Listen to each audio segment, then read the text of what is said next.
The rain was falling hard on the city of Virelia, a mix of neon lights and broken dreams. When Ethan stepped out of the transport hub carrying a small box of food and tools, he had just moved to the outer district, a quiet place where few humans lived. The area was known for strange rumors, whispers of tunnels under the streets. Where old alien shelters from the war still existed, Ethan didn't believe in such stories. He was a repairman, a simple man who fixed machines for a living. His life was quiet and he liked it that way. But that night, as thunder shook the ground, he heard something strange near his apartment's back alley. A soft metallic sound mixed with a faint cry. He turned his head. The alley was dark, but a flicker of movement caught his eyes. A small glowing circle blinked near the dumpster. It wasn't trash, it was an eye, not human. Ethan stepped closer. His boots splashing in the puddles. A girl, no, an alien girl, was crouched behind the crates. Her skin had a faint silver tone, her eyes deep blue with glowing veins running beneath them. She looked young, scared, and exhausted. "Hey, are you okay?" Ethan asked carefully. The girl flinched. She looked ready to run, but couldn't. Her leg was wounded, bleeding blue. She whispered something in a trembling voice. "Don't come near, human. You smell like the surface." Ethan stopped, confused. The surface? She looked up slowly, her expression tired but sharp. "You don't belong down here, plain human. But you're perfect." "Perfect? For what?" he asked, still not understanding. She hesitated, then looked over her shoulder as if afraid someone might be listening. "For my sister," she whispered. "She was raised underground. She can't survive sunlight, and she needs someone normal." Ethan didn't know what to say. The words made no sense. Who were these sisters? Why were they hiding? Lightning flashed, and for a second he saw strange markings on the girl's arm. Symbols of a species he had only read about in old war archives. Subterrans, an alien race believed to be extinct after the collapse of their underground world. "You're supposed to be extinct," Ethan said softly. She looked at him with tired eyes. "So are the kind ones," she replied before collapsing forward. Ethan caught her just before she hit the ground. Her body was light, too cold. He looked around, no one in sight. He didn't think, he just acted. He carried her inside his small apartment, laying her on the couch for a moment. He stared at her strange face. Her skin shimmered like wet glass, her breathing uneven. He cleaned her wound carefully, using the basic med kit he kept for work injuries. Her blood was thick and glowing faintly. When she finally opened her eyes again, her gaze was softer. "Why help me?" she asked. "Humans don't help shadows." Ethan smiled slightly. "You were bleeding, that's all the reason I need." She stared for a long moment, then whispered, "You don't understand what you've done, human. They will come." "Who will come?" he asked. "The Seekers," she said, her voice trembling. "They hunt anyone from below. And anyone who helps us." Ethan froze. The rain outside grew heavier, thunder rumbling closer. The air felt charged. Before he could speak again, the lights flickered, then died. A low hum began outside the window, a deep mechanical sound, followed by flashes of blue scanning light sweeping across the buildings. The alien girl pushed herself up weakly. "They found me," she said. "You must run." But Ethan stood firm. "Not without you," he said, grabbing his old plasma tool. The girl's eyes widened at his tone. "You're plain, but stubborn," she said with a weak smile. "My sister will like that." A loud crash echoed outside, metal boots hitting the pavement. Ethan moved toward the door slowly, ready for whatever was coming. As he turned back, the girl's last words before blacking out made his heart pound. "If we don't survive, tell her the surface smells like rain." Outside, shadows moved closer through the storm, blue eyes glowing in the darkness, and Ethan realized this night was only the beginning. Something had crawled up from the forgotten tunnels of the world, and it had found him. But what truly chilled him wasn't the danger. It was the thought echoing in his head. She said, "I'm perfect," for her sister who was raised underground. He didn't know it yet, but his quiet life was over, and the world beneath the surface was about to change forever. The power outage painted Ethan's small apartment in shadows. The hum of the scanners outside was growing louder, flashes of blue light cutting through the blinds. The alien girl was still unconscious on the couch, her breathing slow but steady. Ethan's heart was racing. He knew those sounds weren't from any police patrol. Whoever the Seekers were, they weren't here for questions. He quietly grabbed his toolkit and pulled out an old plasma cutter. The tool wasn't a weapon. but tonight it would have to be one. He closed the curtains and crouched beside the window, peeking through a narrow slit. A black hover transport had landed across the street. Its insignia was faded but still visible, a circular emblem made of 3 claws. Ethan recognized it from a banned file he once repaired at the city archives. It belonged to an old extermination unit, one rumored to still hunt survivors of lost alien colonies. The girl on the couch stirred, whispering something in a low voice. Ethan leaned closer. "What did you say?" Her eyes fluttered open, glowing faintly. "Don't let them scan you," she said weakly. "If they mark you, you're one of us." Before he could ask how, the door shook violently, a metallic clang echoing through the room. Ethan's instincts screamed to move. He grabbed her and rushed toward the back door. But before he reached it, a blue beam cut through the wall, vaporizing part of the frame. 3 armored figures entered, tall and cold, their faces hidden behind masks with narrow glowing slits. The leading one stepped forward, scanning the room with a floating drone. Ethan ducked behind the kitchen counter, pressing his back against the cool metal. The girl gripped his sleeve, whispering, "There's a vent. Behind the stove." He didn't hesitate. He pulled the panel aside, revealing a narrow shaft just wide enough for one person. "You first," he whispered. She shook her head. "You go." "They'll kill me anyway." Ethan looked straight into her alien eyes. "Not happening," he said, and gently pushed her through. The sound of boots echoed closer. The Seekers were moving in. He crawled behind her into the shaft, closing the panel silently. The vent was dark and narrow, the air thick with dust. The girl moved slowly, her glowing veins faintly lighting the path.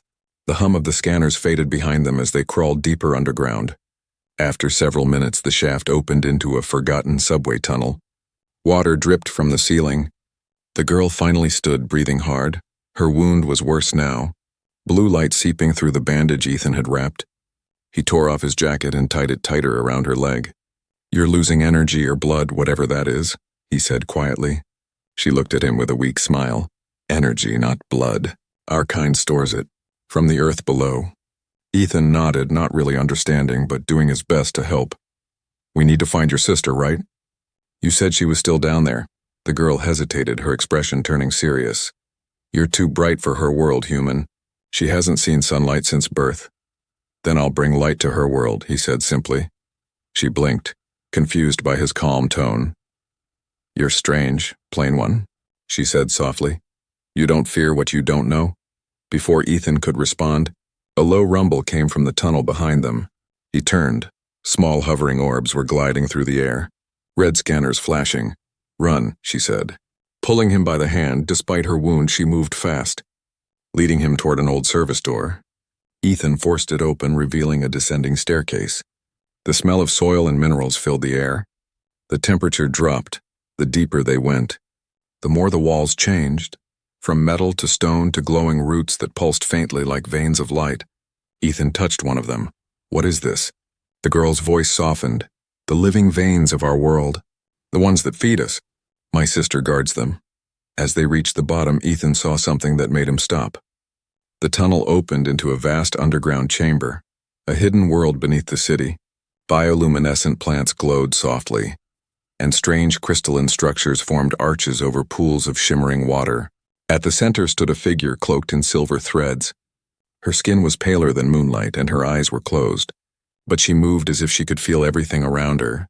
The wounded girl dropped to her knees. "Sister, I failed." The figure turned, opening her eyes slowly, revealing pure white irises that glowed faintly. Her voice was calm but powerful.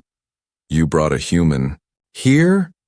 Ethan froze, realizing he was face to face with the one she had spoken of, the sister who had never seen the surface. "He helped me," the girl whispered. "He saved me from the Seekers." The pale one stepped closer. Her movements soundless, she circled Ethan, studying him as if he were some rare creature. Then she stopped right in front of him and said, in a voice like quiet thunder, "You're so plain, human." Perfect for me, Ethan didn't understand. But he saw something new in her eyes, not hatred but curiosity, almost longing. Before he could speak, the chamber walls trembled, the sound of metal footsteps echoing from the tunnels above. The Seekers had found their way down. The pale sister extended her hand toward Ethan. "If you wish to live, plain one," she said, "follow me into the dark." And as the ground shook and the air filled with the hum of machines, Ethan realized he was standing on the border of two worlds, one of light, one of forgotten life, and that his next step would decide which one survived. The air beneath the city was thick and cool, alive with faint whispers that echoed through the glowing roots in the walls. Ethan followed the pale sister deeper into the tunnels, his boots sinking into soft soil that pulsed with light like living veins. Behind him, the wounded alien girl limped slowly, her glowing blood leaving a faint trail on the ground. Every few steps, Ethan glanced back, half expecting the seekers to appear again. But the deeper they went, the more the mechanical hum faded, replaced by the sound of trickling water and faint humming, like a song sung by the earth itself. The pale sister finally stopped near a large cavern where the air shimmered with energy. She turned to him, her silver cloak flowing around her like mist. "You breathe easily here," she said, her voice calm but watchful. "Most humans choke within minutes," Ethan frowned. "Why would I choke?" "Because this place rejects the surface-born," she replied, stepping closer. "But you smell like soil after rain. Pure and plain. That's why she brought you." Ethan didn't know what to say. The younger sister smiled faintly. "Told you she'd like you," she whispered, sitting down against the wall. The pale sister knelt beside her, placing her hand gently over the wound. The roots in the ground began to glow brighter, wrapping their light around the wound until it sealed completely. Ethan watched in silence, amazed. "You healed her," he said softly. The pale sister didn't answer. Her attention was on him now. "Why risk your life for one of us?" she asked, her tone serious but curious. "You owe us nothing." Ethan shrugged slightly. "Because someone had to." She tilted her head, her white eyes studying his face. "Strange creature. Humans once hunted us for being different, now you protect us. Why?" Ethan looked around, seeing the glowing world around him. "Because not everyone deserves to be buried," he said quietly. "Not if they're still alive." The pale sister's expression softened for the first time. Her glowing eyes dimmed slightly as if she was trying to remember something old and buried. "My name is Vinra," she said at last. "And hers is Lyra. We are the last of our kind." "Or so we believed." "Vinra," Ethan repeated. "You said you were raised underground, right?" She nodded. "Our people fled here during the purge. When humans burned the surface to drive us out, my mother sealed the tunnels. She told me the sun kills. That light is poison. So I stayed in the dark. I learned to live with the roots, with the whispers." Ethan stepped closer. "And you've never been above?" Her gaze dropped to the soil beneath her feet. "No," she said softly, "but I dream about it. The smell of rain, the wind, warmth.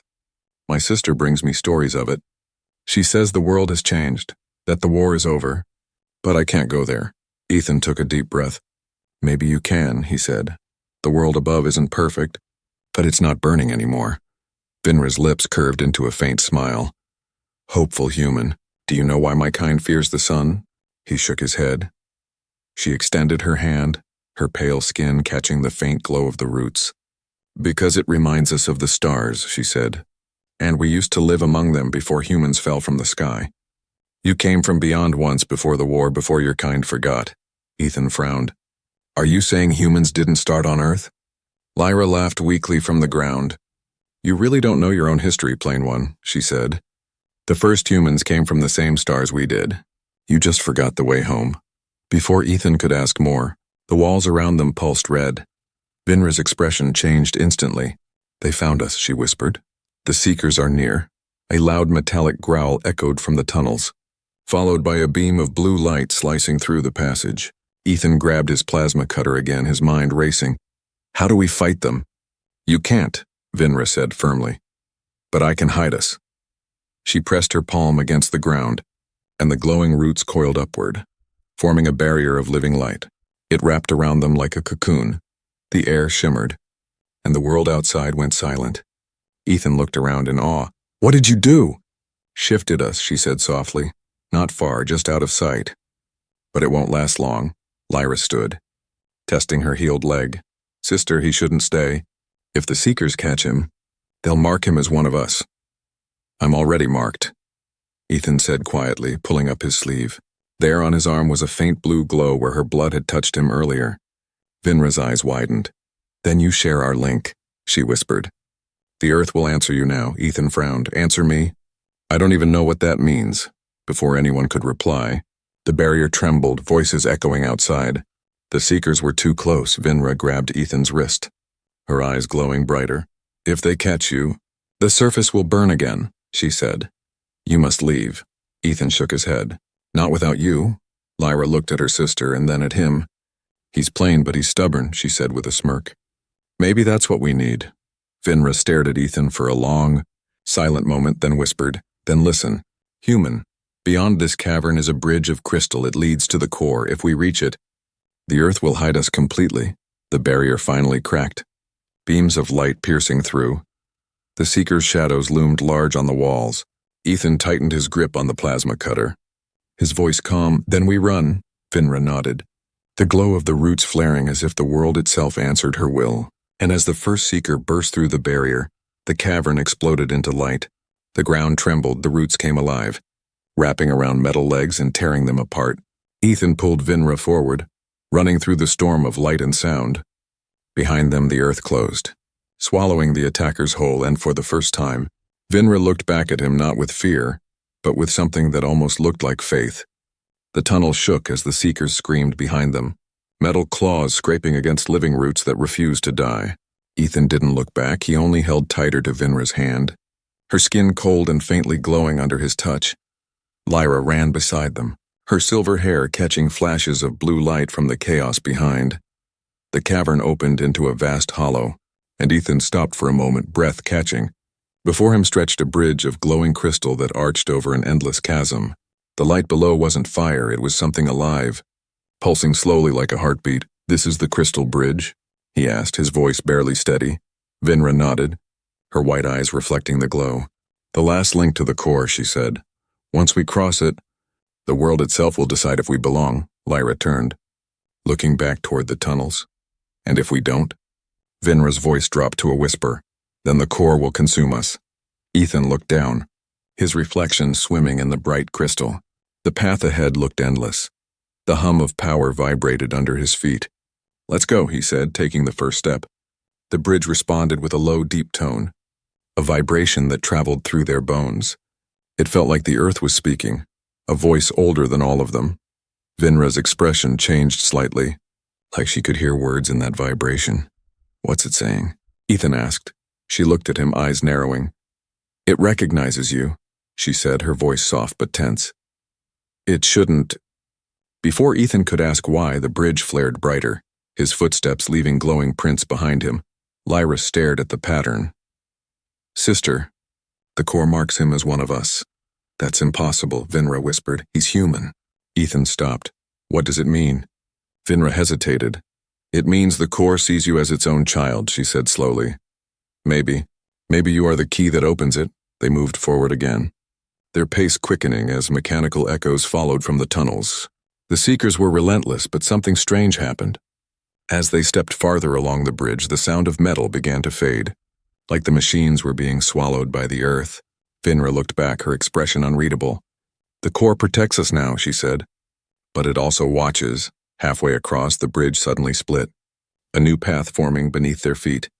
The air shimmered, revealing shapes of ancient machines buried beneath layers of crystal and root. They looked human-built, old exosuits and transport shells, forgotten by time. Ethan knelt, brushing dust from an old emblem on one of the metallic plates. It was written in faded English letters, Terra Colony, Undo 1. His heart skipped. This is human tech, he said. This is from before the collapse. Lyra crouched beside him. You see, Plain One, she said softly. You didn't just fall from the sky. You left once and came back. Vinra looked around the glowing chamber, her expression turning almost reverent. The first humans built this bridge, she whispered. They made the core alive, and then abandoned it when they feared its power. Ethan stared at her, realization dawning. So your people didn't come here from somewhere else, he said. You were born from the same world. Just deeper, Vinra smiled faintly. Two halves of one lost race, she said. One who ran from the stars, one who hid beneath the soil. A tremor ran through the bridge, cracks forming beneath their feet. The light flickered violently. Lyra stumbled. It's rejecting something, she shouted. Vinra pressed her palm to the crystal, eyes glowing. It senses confusion, she said quickly. It doesn't understand if you're a savior or a curse. Ethan placed his hand beside hers. Then let it decide by truth, he said. I didn't come here to destroy anything. The light beneath their hands grew brighter. The cracks began to seal, and for a moment everything was still. Then the bridge sang, a low, deep tone that made the air shimmer. From the far end of the chasm, a structure rose, a massive pillar of crystal with streams of light spiraling around it. It looked alive, breathing. The core, Vinra whispered, awe in her voice. It's awakening. As they approached it, shapes began to move within the crystal walls. Shadows of figures, human and alien alike, trapped together as if frozen in time. Ethan stepped closer, his hand trembling. These are people? Vinra nodded slowly. The ones who made the pact, she said. They gave their life force to merge the two worlds, surface and underworld, but their link was broken when the war began. Lyra looked at Ethan. Maybe that's why the core called you. You carry both the scent of surface and the spirit of soil. Before Ethan could respond, the ground exploded behind them. Blue energy flared as the Seekers finally broke through, their weapons humming. Go, Lyra shouted, pulling her plasma blade. I'll hold them. Ethan turned back instantly. No, you're coming too! But Vinra grabbed his arm, her voice firm. She's right. The core needs only one link to awaken fully. You must touch it. Ethan's heart pounded. The Seekers were advancing, firing beams that tore chunks out of the crystal. Lyra fought fiercely, the light of her blade clashing against their metal claws. Vinra pushed Ethan forward. Go, Plain One. The core chose you. He ran toward the glowing pillar, every step echoing through the chamber. The light wrapped around him brighter with every breath. When his hand touched the core, the world went silent. A wave of light exploded outward, and for a moment, Ethan saw everything. The stars above, the tunnels below, humans, subterrans. The wars, the pain, and the endless circle of fear. Then he heard a voice, not human, not alien, but the earth itself whispering through his mind, child of two worlds. Will you heal what was broken? And Ethan, still shaking, whispered back, yes. The core pulsed once, slow and deep, and every Seeker froze mid-motion, their lights fading. Their weapons falling silent, Vinra looked up, tears glowing on her pale cheeks. He did it, she whispered. The core accepted him. But even as peace settled for a heartbeat, the crystal bridge began to crack again, louder this time, and the core's glow turned from calm white to blinding gold. Something massive was waking beneath them, something that hadn't moved in centuries, and Ethan realized this was only the beginning of what the core had planned for humanity. The chamber was shaking, the crystal walls glowing gold as the core pulsed like a living heart. Ethan's hand was still pressed against it, light crawling up his arm like liquid fire. The voice inside his head whispered again. Calm yet powerful, you chose unity, human. But balance demands sacrifice, he stumbled back, gasping. His body trembled as the golden light faded from his skin. Around him the Seekers were motionless, frozen mid-attack like statues of metal and shadow. Lyra stood nearby, panting and blood-splattered. Her blade dimming, Vinra rushed to Ethan's side. What did it do to you? She asked, her tone full of fear.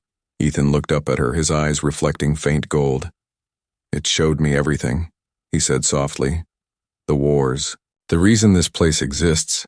The core isn't just alive, it's a bridge between both species, but it's dying, Vinra. It's running out of energy. Vinra's expression darkened. That can't be. The core feeds from the earth itself. He shook his head.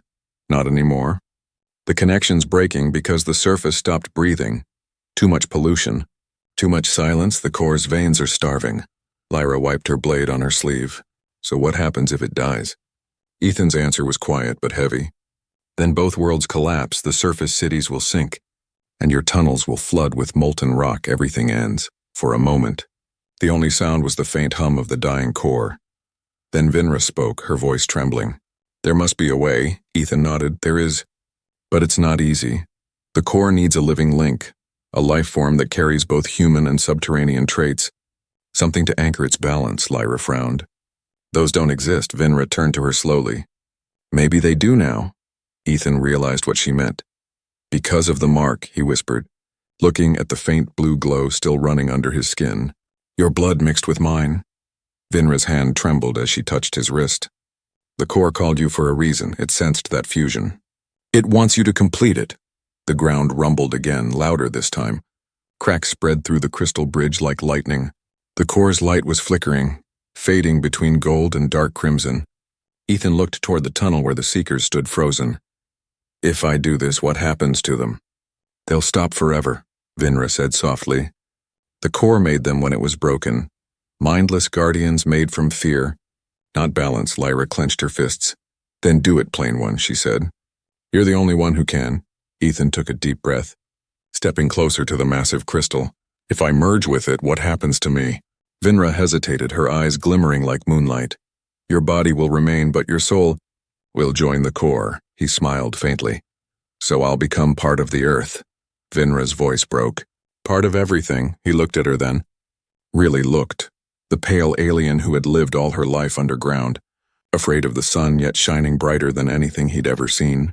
If this saves you, it's worth it, he said quietly. Vinra shook her head, tears glowing on her cheeks. Humans destroyed us once, and now one human will save us. How strange this circle is, Lyra stepped closer. You don't have to do it alone, Plain One. The core accepts connections, it can take more than one. Vinra turned sharply. No, Lyra. But Lyra smiled, tired and calm. You need both halves to make the bridge whole again.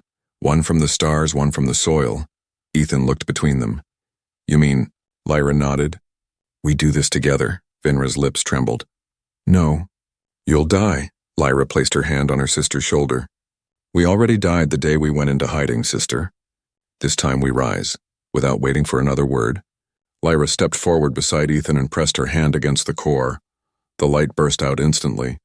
Flooding the entire cavern, the floor cracked open, and the frozen Seekers shattered into dust. Vinra screamed, running toward them. But the light pushed her back, blinding her. Ethan felt the core's voice again, stronger now. 2 hearts, 1 purpose. The bridge will hold. He looked at Lyra through the storm of gold and blue. You ready? She smiled faintly. Plain One, you smell like rain. It's time I saw it. Their hands met on the crystal surface, and the core responded like thunder. The ground shook violently, sending waves of light through the tunnels and up to the surface. Above the city, buildings flickered as energy surged through the foundations. Neon signs died out, replaced by soft natural light that rose from below. Vinra fell to her knees, watching as the light wrapped around her, the roots of the earth pulsing with new life. Tears streamed down her face. He's gone, she whispered. They're both gone. But then a voice, deep and gentle, filled the air, not from the core, but from everywhere at once. Not gone. Reborn. Vinra gasped as the golden light condensed into a new figure within the core's heart, a fusion of Ethan and Lyra. Human features blended with alien glow, eyes calm and kind. The figure spoke softly. The worlds are one now, Vinra. Tell them the surface and the soil no longer fear each other. The light pulsed once more and vanished. Leaving silence, Vinra stood slowly, her hand pressed to the warm crystal. Plain One, she whispered, her voice breaking. You changed everything. The core hummed gently, alive again and above the ground. For the first time in centuries, the rain carried a faint golden shimmer. The humans on the surface would never know what happened deep below, but the earth had a new heartbeat and it carried both flesh and light. Vinra looked up toward the ceiling of stone and whispered into the dark. You were plain human, but perfect for both worlds. The tremors finally stopped. Leaving the air heavy with silence, Vinra stood alone before the glowing core, its golden light softer now, calm like the breath of a sleeping giant. The cracks in the bridge had sealed and the tunnel walls pulsed with new color. Green, gold and blue weaving together like veins of rebirth. Ethan and Lyra were gone, their forms dissolved into the light. Yet their energy still surrounded her. Vinra could feel their warmth on her skin, their voices lingering in the hum of the core. She whispered, You did it, Plain One. You made the earth remember us. The core answered with a gentle vibration that spread beneath her feet. Symbols began to glow across its surface, ancient runes mixing with human letters. Forming one unified script, she reached out and touched it, and instantly visions filled her mind. Fields above ground beginning to heal, rivers clearing, clouds moving like they once did before the war. She saw humans standing outside their metallic cities, watching as flowers began to bloom through cracks in the pavement. They didn't understand why, but they felt peace for the first time in generations. Vinra fell to her knees, overwhelmed by the beauty of it. For centuries, her people had hidden in the dark, believing the sun was death, but now she saw light as healing. Then she heard it, a faint voice through the core, soft and familiar. Vinra, come see it for yourself. It was Ethan's voice, distant yet clear. Her eyes widened. Ethan, she whispered. The core pulsed once in response, a small opening forming at the far side of the cavern. A tunnel, newly made, carved by the core's energy. It led upward, glowing faintly like a path of sunrise. Vinra hesitated, fear tugging at her chest. Her kind never went up, not since the old days. The light burned their skin, or so they were told. But Ethan's voice came again, softer now. You're stronger than the fear, Vinra. I made sure of it. She stood slowly, her cloak of silver threads brushing the glowing floor, and began to walk. Each step echoed softly in the tunnel. The deeper she climbed, the more she felt warmth wrapping around her. Not harsh, but gentle like morning light at the end of the path. She reached a stone archway sealed by a thin veil of golden mist. The air beyond smelled different, fresh and vast. Her heart raced. The surface, she whispered. She lifted her hand toward the barrier, expecting pain, but when her fingers touched the mist, it parted like water, warmth flowing over her skin. It didn't burn, it welcomed her. She stepped through and the world changed. The sun rose over a wide valley, the sky painted with hues of orange and silver. Trees stood tall around her, their leaves shimmering faintly with golden veins. The core's energy had spread here too. The air was clean, alive. She took a deep breath. Her first true breath of open air, and tears filled her eyes. So this is light, she whispered, smiling through the tears. For a long moment she stood there, feeling the wind touch her face. It was strange and new, but it felt like freedom. Then she heard footsteps. Vinra turned sharply, instinctively hiding her hands beneath her cloak. A group of surface dwellers was approaching, humans wearing simple repair suits and travel gear. They looked wary but not hostile. The leader, a young woman with soot-streaked cheeks, froze when she saw Vinra. You're one of them, she whispered, her voice shaking. A sub-Terran? Vinra met her gaze calmly. Not one of them, she said softly. One of us. The humans hesitated, exchanging glances. The ground opened last night, one man said. The machine stopped, the skies cleared. And then we found this valley. It wasn't here before. It was always here, Vinra said gently. You just forgot how to see it. The woman stepped forward cautiously. Did you do this? Vinra shook her head. No, a human did. One you called Plain. He gave himself to heal what both worlds broke. The humans fell silent, unsure what to say. One of them, a child, peeked out from behind the woman and whispered, Are you an angel? Vinra smiled faintly. No, little one, I am what your ancestors buried. And what you have found again. The wind blew softly, carrying golden petals across the valley. Vinra looked up at the sky and felt Ethan's presence in the sunlight. She whispered quietly, You were right. It doesn't hurt, the young woman finally spoke. What happens now? Vinra looked toward the horizon where mountains glowed faintly. Now both worlds must learn to live together. The core has given us a second beginning, but it will need caretakers, both human and sub-Terran. The man frowned. Caretakers? Vinra nodded. You will feel the call soon. The earth will speak to some of you the way it spoke to me, to him. You will hear it in your dreams. The humans exchanged uncertain looks, but the tone in her voice carried truth. Then faintly, the ground beneath them glowed again, patterns spreading outward in soft lines of gold, forming the same symbols that had appeared on the core. The child pointed. It's beautiful, Vinra smiled. It's home, she said softly. For both of us. She turned her eyes back to the sky, where light shimmered in waves like breath. The connection between above and below was no longer broken. It was alive. The woman stepped closer to her, offering her hand. If you'll teach us, we'll learn, she said. Vinra looked at her for a long moment before taking the hand. Then the earth will listen, she replied. The sun climbed higher, and its warmth touched Vinra's face. Her skin didn't burn. Instead, it glowed faintly like silver kissed by dawn. She closed her eyes, whispering to the wind, Plain one, your light lives on. And somewhere deep below, in the heart of the core, a pulse of gold answered, as if Ethan smiled through the very soul of the world. Weeks passed since the day the core awoke, and the world above and below began to change in ways no one could have imagined. The golden veins of light that had spread across the earth were now part of everyday life. They pulsed faintly beneath streets, forests, and oceans like the heartbeat of a living planet. Humans and subterrans slowly began to meet, not as enemies or myths, but as neighbors trying to understand one another. At the center of this reborn world stood Vinra. Now known among both sides as the Bridge Keeper, she lived between the two realms, half her days under the sunlight she once feared, half within the glowing tunnels that had raised her. Her silver cloak had faded from fear's dull color into the bright shimmer of unity, woven now with strands gifted by human engineers who wanted her to know she belonged to both worlds. Every morning, she would stand in the valley where she first emerged, feeling the pulse of the core beneath her feet.